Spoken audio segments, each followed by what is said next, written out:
Марлен Абдрахманович, Нуржан айым, 30-берене шайлоо бюллетени боюнча жергиликтүү кеңеш депутаттарынын шайлоодо пропорционалдуу система боюнча шайлоо бюллетени 2 бөлүктөн турат. Ушул жерин мага тактап бергилечи. Анткени деген тиги фамилияларды шайлоо бюллетенинин 2 бөлүгүндө ошол жергиликтүү кеңеш үчүн белгилеген депутаттык орундардын санына ылайык келген санда бош квадраттар жайгашылат дейт. Ошондо мен түшүнгөн жокмун. Фамилиялар табыш үчүн кайра берки баракка бурулуп издегенчекти очередь болуп калат да. Жок. Бул жана бир эле бюллетень карасаңыз бул жакта.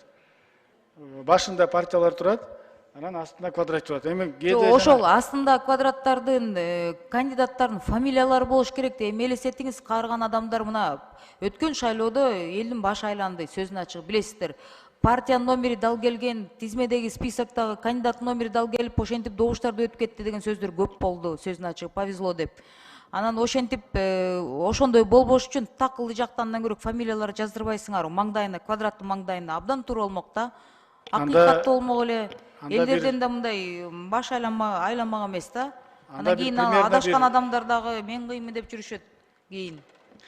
Анда мындай болуп калат да, Элбек Жалбековна. Анда бюллетендин узундугу примерно бир монча болуп калат да. Потому что 45 фамилиянын баардыгын анан бир эле партияныкы да элестетсеңиз, анда канча партия? 11, 20 партия кылса 20 ошондой кылыш керек. 30 болсо 30. Же болбосо ошол партияга мындай Элдар мырзанын сунушу туура болуп атат. Ошол партия номери менен окшошкон фамилияда тизмени чийип салыш керек анда. Вот ушул вариантты же дагы бир варианттарды биз карап атабыз, аны экинчи жолдо карап чыгабыз. Ооба. Же ошол жагын ойлогула да. Бул бир, экинчиси 7%тен 5%га чүрөлдүп деп атабыз, Абдан туура сунуш. Мен ойлойм, бул деген чыныгы демократиянын жолунда болсок, анда 3%га деле түшүрсөк туура болмок да. Анан жалпысынан 4 жылга эмес, 5 жылга шайланышат. Ооба. Азыркы АТРде да ошол жазылып турат да, Ооба.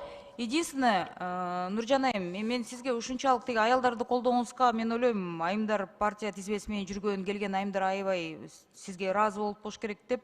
Ушул гендердик квота боюнча кандай болуп калат? Сактап атабызбы, тизмелерди тактайбызбы?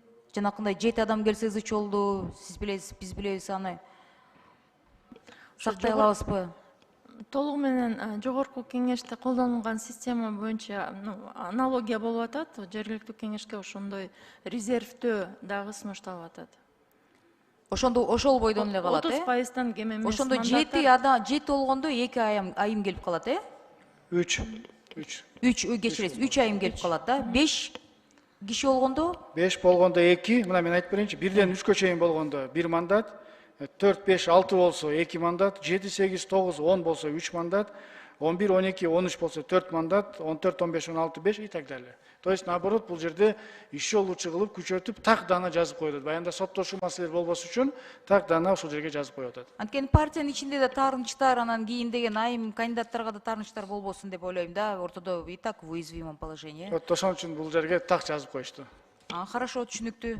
Менден ушул эле суроолор. Рахмат.